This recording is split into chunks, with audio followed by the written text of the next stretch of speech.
Hi, my name is Elliott Jermyn, and I'm the physical therapist for the Washington Redskins.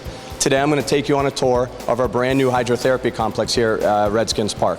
So our hydrotherapy complex is actually broken up into 3 different modalities. We have a warm whirlpool, a cold whirlpool, and an underwater treadmill. The first focus for us today is actually going to be going over the differences between the hot pool and the cold pool. The hot whirlpool is kept actually at a very balmy 102 degrees. I would say this is probably the most utilized, with roughly 20 to 30 players using it each and every day. They use it before practice, after practice, and certainly before our treatments and our manual techniques that we do. Some of the benefits of the warm whirlpool include, because it's fairly warm water, it does help to increase blood circulation, which will help to promote elasticity in the muscle, flexibility in the muscle, decrease some spasms, and help us do a better job with our rehabilitation. Next up, we actually have our cold whirlpool positioned conveniently right next to our hot warm whirlpool.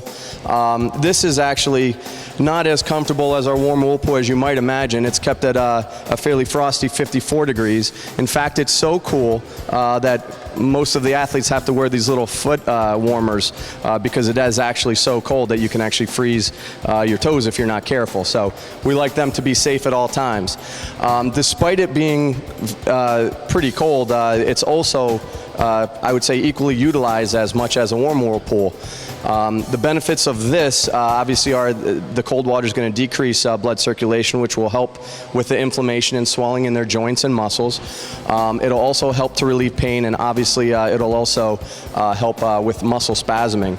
Most often, the cold whirlpool is used post-practice or post-game, but we also utilize it after your manual therapy treatments as well, so they get good use of it. The rule of thumb that we go by is in the first 2 to 3 days, so the first 48 to 72 hours, we like to apply ice. And again, the reason for that is that you can decrease inflammation in the joint, decrease spasming in the joint, and help them as they prepare for their rehabilitation. Following those first 2 to 3 days, we then fall into using heat. That'll help us to move the joint better, move the muscle better, and promote quicker healing.